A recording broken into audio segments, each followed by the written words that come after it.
New ইয়র্কের Jackson Heights থেকে আপনাদের সঙ্গে আছে আমি খালেদ মহিউদ্দিন। দর্শক, আজকের খবর শুনলে আপনাদের চোখ কপালে উঠবে। ধৈর্য ধরে শুনতে থাকুন। দেশের ভাগ্য আকাশে আবারও ঘন কালো মেঘ ছেয়ে গেল। জুলাই বিপ্লবীদের রক্তক্ষয়ী আন্দোলনের ফলে স্বৈরাচারী শেখ হাসিনা বাংলাদেশ ত্যাগ করেছিল আজ থেকে 1.5 বছর আগে। কিন্তু সেই জুলাই বিপ্লবের পর যখন বাংলাদেশ নতুন করে তার সংস্কারের মধ্য দিয়ে স্বৈরাচারী শাসকের কালো হাত ভেঙে গুড়িয়ে যে নতুন বাংলাদেশ তৈরি হবার কথা, যে স্বপ্নের জন্য ওসমান হাদি প্রকাশ্য রাজপথে গুলি খেয়ে খুন হলো ভোটের ময়দানে, সেই বাংলাদেশে আবারও অসংখ্য হাসিনার আবির্ভাব ঘটল মানুষের নির্বাচনের মধ্য দিয়ে। ত্রয়োদশ জাতীয় সংসদ নির্বাচন বাংলাদেশের ইতিহাসে এক কালো অধ্যায়, এক ভয়ঙ্কর দানবীয় ঘটনা। 2009 সালে যেভাবে শেখ হাসিনা সরকার দখল করবার পর সমস্ত রাষ্ট্রীয় ক্ষমতাকে কুক্ষিগত করেছিল এবং জনগণের কণ্ঠস্বরকে রোধ করে দিয়েছিল, মানুষের সব অধিকার কেড়ে নিয়ে দেশ জুড়ে সন্ত্রাস, দুর্নীতি আর চাঁদাবাজির আখড়া তৈরি করেছিল, ঠিক একই কায়দায় এই ত্রয়োদশ নির্বাচন বিএনপি দল ক্ষমতায় আসার পর প্রথমেই তারা জুলাই বিপ্লবকে লাথি মেরে খুন করলো এই বিএনপি দল। আজ একদিকে যখন তারেক রহমান শপথ বাক্য পাঠ করছেন আন্তর্জাতিক অতিথিদের পাশে নিয়ে উজ্জ্বল আলোয়, তখন বাংলাদেশের মানুষ কাঁদছে। গোটা দেশে আজ সাধারণ মানুষ তারা হু হু করে কাঁদছে সেই সমস্ত জুলাই বিপ্লবীদের কথা স্মরণ করে, সেই সমস্ত ছেলেহারা মা বাবা আত্মীয় স্বজন যাদের ঘরে জুলাই বিপ্লবে চিরতরে পঙ্গু হয়ে থাকা ছেলে আজ বিছানায় পড়ে আছে, সেই সমস্ত পরিবার, গোটা বাংলাদেশ আজ বিষণ্ণ, আজ বাকরুদ্ধ, তারা আজ হাহুতাশ। কারণ বাংলাদেশ যে স্বপ্ন দেখেছিল, যে নতুন দেশ গড়তে চেয়েছিল, যার জন্য প্রাণ দিয়েছিল দেশের 1581 জন বিপ্লবী, যে স্বপ্ন দেখে 20,000 যুবক যুবতী শহীদ হয়েছিল, সেই বিপ্লব আজ ব্যর্থ করে দিল বিএনপি রাজনৈতিক দল। তাদের দলের নেতা সালাউদ্দিন থেকে শুরু করে একাধিক নেতা আজ সরকারিভাবে ঘোষণা করেছে তারা আগামী দিনে জুলাই সনদের প্রতিশ্রুতিকে বাস্তবায়িত হতে দেবে না। জামাতে আমির ডক্টর শফিকুর রহমান আজ কান্নায় ভেঙে পড়েছেন, তারা হেরে গেছেন নাহিদ ইসলাম, যারা দেশ জুড়ে বিপ্লবের নেতৃত্ব দিয়েছিল, সেই ডক্টর শফিকুর রহমান যিনি দেশকে প্রাণের চাইতেও বেশি ভালোবাসেন, দেশের মানুষের মঙ্গল কামনায় যিনি সদা ব্যস্ত থাকেন, সেই সমস্ত দেশপ্রেমিকরা আজ হেরে গেছে। ভোট ইঞ্জিনিয়ারিং করে এক বৃহৎ ষড়যন্ত্রের শিকার হয়েছে এই জামাত ইসলামী এনসিপির জোট। আজ তার প্রমাণ হলো, কারণ আমরা আগে থেকে আপনাদের জানিয়েছিলাম যে জাতীয় সরকার তৈরির পথে বিএনপি দল হাঁটবে না। এমনকি বিএনপি ক্ষমতায় এলে হাসিনার দেশে ফেরার পথকে প্রশস্ত করবে এবং নতুন করে রাষ্ট্র ক্ষমতা কায়েম করে তারা সীমাহীন দুর্নীতি, চাঁদাবাজি, সন্ত্রাসের রাজনীতি বাংলাদেশে শুরু করবে, তার ইঙ্গিত তারা প্রথম দিনই দিল। আজ 17 তারিখ সকালবেলায় সমস্ত বিরোধী দলের সদস্যদেরকে আমন্ত্রণ দিয়ে জানিয়েছিল শপথ বাক্য পাঠ করবার জন্য। সেই শপথ বাক্য পাঠ অনুষ্ঠানে যেখানে প্রত্যেক নির্বাচিত সংসদ সদস্যের 2 বার শপথ গ্রহণ করবার কথা, প্রথমবার তাদের সংসদ সদস্য হিসেবে তারা শপথ বাক্য পাঠ করবেন, তারা তাদের প্রয়োজনীয় কাগজপত্রে সই করবেন। দ্বিতীয়ত, যে সংস্কার পরিষদ অর্থাৎ গণভোট স্বাক্ষরিত হয়েছিল, যে জুলাই আকাঙ্ক্ষাকে সামনে রেখে জুলাই সনদের যে পরিষদ, সেই সংস্কার পরিষদের সদস্য হিসেবে প্রত্যেকজন সাংসদ তারা স্বাক্ষর করবেন এবং অঙ্গীকারবদ্ধ হবেন যে আগামী দিনে তারা সম্মিলিতভাবে দেশের নির্বাচিত সকল সদস্য তারা আগামী দিনে যে গুরু দায়িত্ব জুলাই বিপ্লবকে বাস্তবায়িত করবার, সেই সনদের প্রস্তাবিত সকল সংস্কারগুলোকে তারা ধীরে ধীরে বাস্তবায়িত করবেন, সেই মর্মে তাদের আজ সই করবার কথা ছিল। কিন্তু আমরা দেখলাম কেবলমাত্র জামাতে ইসলামী এবং এনসিপি দলের যারা সাংসদ তারা স্বাক্ষর করেছেন এই 2 ফর্মে, কিন্তু শাসক দল সম্পূর্ণ ভিন্নভাবে গণতন্ত্রকে লাথি মেরে তারা সকালবেলায় কেবলমাত্র সংসদ সদস্য হিসেবেই তারা স্বাক্ষর করেছেন, কিন্তু তারা সংস্কার পরিষদের তারা স্বাক্ষর করেনি। এখান থেকেই প্রমাণ হয় যে বিএনপি দল তারা গণভোটকে অস্বীকার করলো। তারা আগামী দিনে দেশের যে সংস্কার আনার কথা ছিল, যে আকাঙ্ক্ষা নিয়ে জুলাই বিপ্লব হয়েছিল, সেই জুলাই বিপ্লবকে সামনে রেখেই যে গণভোট সম্পাদিত হয়েছিল, যে গণভোটে বাংলাদেশের 68% ভোট দিয়েছিলেন মানুষ হাঁ চিহ্নে, অর্থাৎ আগামী দিনে দেশের 68% মানুষ তারা চাইছিলেন যে দেশে রাজনৈতিক এবং প্রশাসনিক সংস্কার হোক, আইনসভার উচ্চকক্ষ তৈরি হোক, প্রধানমন্ত্রী যাতে আগামী দিনে শেখ হাসিনার মতো আবারও নতুন স্বৈরাচারী শাসকে পরিণত না হয়, এই তারেক রহমান আগামী দিনে শেখ হাসিনার থেকেও আরো ভয়ঙ্কর হওয়ার সম্ভাবনা অত্যন্ত প্রবল। এই কারণেই, কারণ তিনি নেতৃত্ব দিচ্ছেন আজ জুলাই বিপ্লবকে লাথি মেরে খুন করার কাজে।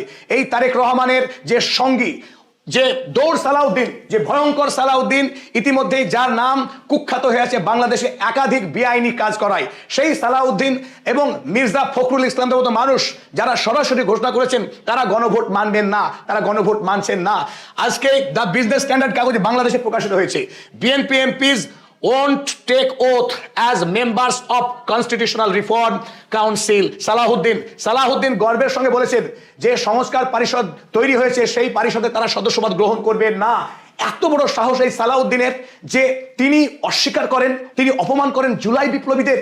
এত বড় সাহস! জুলাই বিপ্লবীদের আত্মত্যাগের মধ্য দিয়ে, জুলাই বিপ্লবীদের রক্তের বিনিময়ে আজ তারা ক্ষমতায়, আজ তারা মসনদ পেয়েছে, তারা রাজা হয়েছে। কারা প্রাণ দিল আর কারা রাজা হলো? ইনি ছিলেন লন্ডনে, 18 বছর দেশের সঙ্গে সম্পর্ক ছিল না, কেবলমাত্র খালেদা জিয়ার পুত্র হওয়ার সুবাদে সোজা এসে তিনি দেশের প্রধানমন্ত্রী হয়ে গেলেন। আর ওদিকে গুলি খেয়ে মরলেন ওসমান হাদি, গুলি খেলেন আবু সাইদ, ওদিকে মির্জা ফখরুল এবং এই আবু সালাহুদ্দিন, আমির খসরু, এরা যারা এতদিন চোরের মতো বাংলাদেশে লুকিয়ে থাকতো স্বৈরাচারী শেখ হাসিনার আমলে, যাদের ক্ষমতা হয়নি হাসিনার বিরুদ্ধে আন্দোলন করবার, যারা রাস্তায় নেমে হাসিনার বিরুদ্ধে একটা স্লোগান তুলতে পারেনি, সেই দোর্দণ্ড প্রধান শেখ হাসিনাকে ছুঁড়ে ফেলেছিল রাস্তায় যে আন্দোলনকারীরা, যাদের প্রাণের বিনিময়ে, যাদের আন্দোলনের বিনিময়ে বাংলাদেশ স্বাধীন হয়েছিল শেখ হাসিনার অপশাসন থেকে, সেই সমস্ত বীরদেরকে অপমান করে আজ সালাহুদ্দিনদের মতো কাপুরুষেরা আজ তারা সরকারের মন্ত্রী হচ্ছে। আর যে জুলাই বিপ্লবীরা দেশকে স্বাধীন করলো, সেই বিপ্লবীদের আজকে খুন করবার, দ্বিতীয়বার খুন করছে এই সালাহুদ্দিনরা। তাই ধিক শত ধিক এই বিএনপির প্রবীণ নেতাদেরকে আমরা ধিক্কার জানাচ্ছি, তাদেরকে আমরা একরাশ ঘৃণা জানাচ্ছি। তাদের মন্ত্রী হবার কোনো যোগ্যতা নেই, বাংলাদেশকে ভুল পথে নিয়ে যাচ্ছে। আজ বাংলাদেশের মানুষের উচিত রাস্তায় নেমে আন্দোলন করা এবং এই সমস্ত মন্ত্রীদেরকে উপযুক্ত শিক্ষা দেওয়া, যারা শপথ গ্রহণের দিন থেকেই বাংলাদেশের যে মূল আকাঙ্ক্ষা, জুলাই বিপ্লবের স্বপ্ন, তাকে পায়ে তারা মারিয়ে দিচ্ছে এই কলঙ্কিত নেতারা।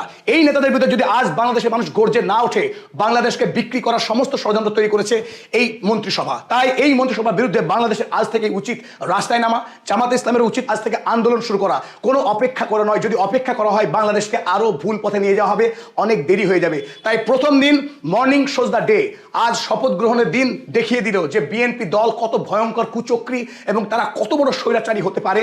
মন্ত্রীদের শপথ গ্রহণ অনুষ্ঠানে জামাতে ইসলামের কোনো সদস্য উপস্থিত থাকতে পারলেন না। কেন পারলেন না?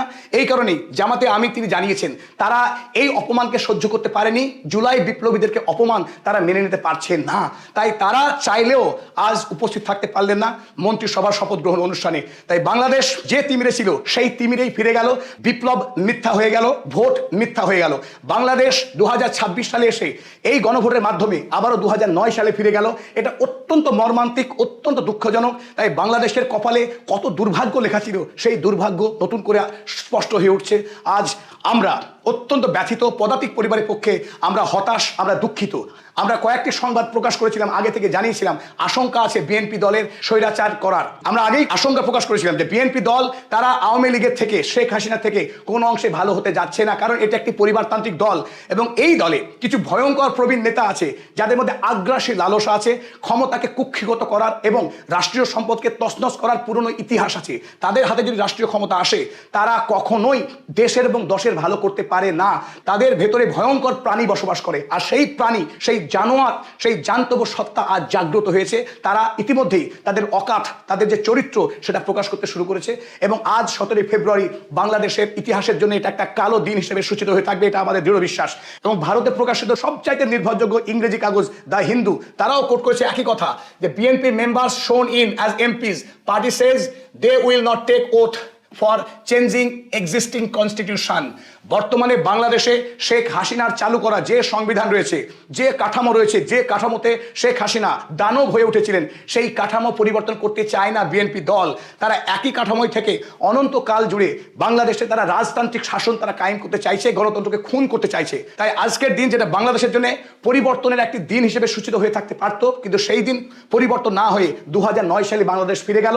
আবার নতুন করে স্বৈরাচারী শাসনের গোড়াপত্তন হলো, তারেক রহমান তার প্রধান হলেন। বলতে কোনো বাধা নেই যে সাংবাদিকও কাঁদে, আজ আমার মন কাঁদছে। বাংলাদেশের আমরা একাধিক খবর করেছি, কিন্তু কোনোদিনও এমনভাবে আহত হয়নি। আমি আমার মন থেকে বলছি, আজ আমার ভেতরটা কাঁদছে বাংলাদেশের এই করুণ পরিণতি দেখে। এই ধরনের পরিণতি আমরা আশা করিনি।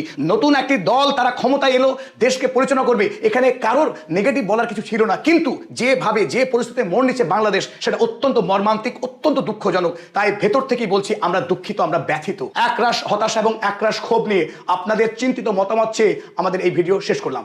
বাংলাদেশে তাহলে সত্যি সত্যি কি মবের রাজত্ব শেষ হয়ে গেল? মবের রাজত্ব শেষ হচ্ছে এবং রাষ্ট্রীয় পৃষ্ঠপোষকতায় মব কি আর হবে না? নতুন স্বরাষ্ট্রমন্ত্রী সালাউদ্দিন আহমেদের ঘোষণায় আমরা আশ্বস্ত হতে চাই।